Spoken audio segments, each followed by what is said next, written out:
अस्सलाम वालेकुम students, welcome back. तो कैसे हैं आप? आज की वीडियो के अंदर हम पढ़ेंगे सस्टेनेबल डेवलपमेंट के बारे में। आपकी मर्ज़ी है आप ये तारीफ़ लिखें या ये तारीफ़ लिखें।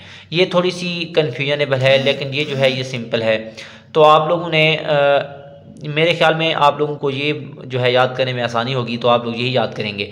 तो सबसे पहले अगर बात की जाए सस्टेनेबल डेवलपमेंट का मतलब क्या है, आपको पता है कि हमारे जो नेचुरल रिसोर्सेज हैं, जो ज़राए हैं खुराक के या माहौल के जो रिसोर्सेज हैं वो बहुत कम हैं, वो ख़त्म होते जा रहे हैं वक्त के साथ साथ।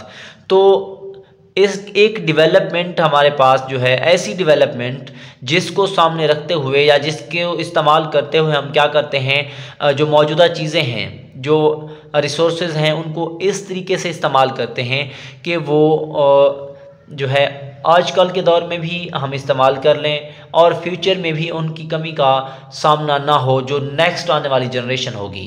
तो इस तरह के डेवलपमेंट को हम नाम देते हैं सस्टेनेबल डेवलपमेंट का। अब अगर देखा जाए, जो हमारे पास सस्टेनेबल डेवलपमेंट है ये डिस्क्राइब करती है, किस चीज़ को डिस्क्राइब करती है, किस चीज़ की वजाहत करती है? पॉलिसीज़ की, प्रोजेक्ट्स की या इन्वेस्टमेंट की। मतलब जो हमारे पास सस्टेनेबल डेवलपमेंट है वो ऐसी पॉलिसीज़, प्रोजेक्ट्स और इन्वेस्टमेंट की वजाहत करती है या इनको बयान करती है जो हमें फ़ायदा देते हैं आज के दौर में, मौजूदा दौर में हमें फ़ायदा देते हैं without sacrificing environmental, social and personal health and future. ये हमें इस तरीके से फ़ायदा पहुंचाने वाली पॉलिसीज़, प्रोजेक्ट्स और इन्वेस्टमेंट की वजाहत करती है जिनकी मदद से हम फ्यूचर में जो है, जो माहौल होगा, सोशल या पर्सनल हेल्थ होगी, उसको हम नुकसान पहुंचाए बगैर हम क्या कर सकते हैं, फ़ायदा हासिल कर सकते हैं। तो इसको हम कहते हैं सस्टेनेबल डेवलपमेंट। अब अगर बात की जाए इसकी टाइप्स की, तो 4 टाइप्स हैं: human sustainability, social sustainability, economic sustainability और इन्वायरमेंटल सस्टेनेबिलिटी। ह्यूमन सस्टेनेबिलिटी में हम जो इंसान हैं उनको सस्टेन करते हैं, उनको मेंटेन करते हैं। जो सोशल है इसमें हम मुआशरे को मेंटेन करते हैं। इकोनॉमिक हम मुआशी हवाले से सस्टेनेबिलिटी हासिल करते हैं। और इन्वायरमेंटल सस्टेनेबिलिटी में हम क्या करते हैं, माहौल को जो है, माहौल की सस्टेनेबिलिटी जो है हम हासिल करते हैं। इनको जस्ट आपने नाम इनके माइंड में रखने हैं बस। इसके साथ अगर देखा जाए हमारे पास जो सस्टेनेबल डेवलपमेंट है इसकी इम्पॉर्टेंस क्या है, इसका फ़ायदा क्या है, तो ये कुछ पॉइंट्स आपने माइंड में रखने हैं, इंतहाई अहम है मतलब पेपर के पॉइंट ऑफ व्यू से। अब सबसे पहले अगर बात की जाए, it improve the quality of human life. जो हमारे पास सस्टेनेबल डेवलपमेंट है ये इंसानों की जो लाइफ है उसकी क्वालिटी को इम्प्रूव करती है। It is used to check the pollution level.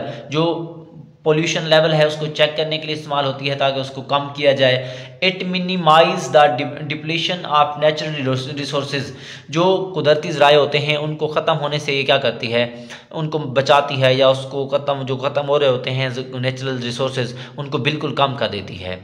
Making arrangements, ये इस तरह की अरेंजमेंट बनाती है so that the future generations are able to meet their own demands, कि हमारे पास जो आने वाली नस्ल होगी वो भी बड़े अच्छे अंदाज से, बड़े अच्छे तरीके से जो है चीज़ों को हासिल कर सकते हैं और रिसोर्सेज को हासिल कर सकते हैं अपनी डिमांड के मुताबिक, और उनको कोई भी नुकसान नहीं पहुँचेगा।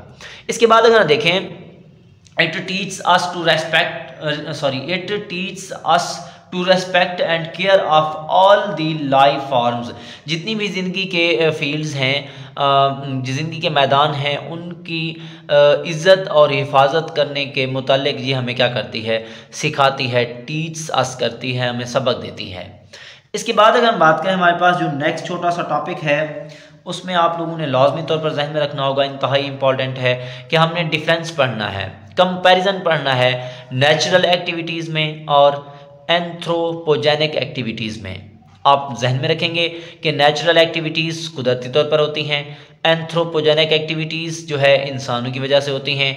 इसके बाद अगर हम बात करें कि नेचुरल रिसोर्सेज में या नेचुरल एक्टिविटीज़ की वजह से the climate changes caused by many natural factors including changes in sun and earth's orbit etc.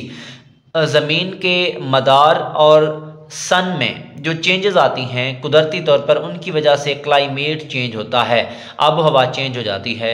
इसके साथ साथ देखा जाए द ग्रीन हाउस गैसेस और emit by the human activities. आपको पता है कि जो ग्रीन हाउस गैसेस हैं वो इंसानों की सरगर्मियों की वजह से खारिज होती हैं, जिसकी वजह से माहौल जो है बड़ी तेज़ी से जो है चेंज होता जा रहा है। नेचुरल एक्टिविटीज़ की बात की जाए, directly link to amount of incoming and outcoming energy of the earth से एनर्जी कितनी बाहर जा रही है, कितनी अंदर जा रही है, उस चीज़ से डायरेक्ट लिंक करती है कौन? Natural activities. एंथ्रोपोजेनिक एक्टिविटीज़ की बात की जाए, directly link with amount of fuels, कि कितनी अमाउंट्स में फ्यूल जो हैं वो जल रहे हैं, बर्न हो रहे हैं। इसके साथ साथ ज़मीन के अंदर एग्रीकल्चर और डिफॉरेस्टेशन की वजह से कितनी चेंजेस आ रही हैं, इस चीज़ से डायरेक्ट रिलेट करने वाली जो एक्टिविटीज़ हैं वो कौन है? एंथ्रोपोजेनिक एक्टिविटीज़ हैं।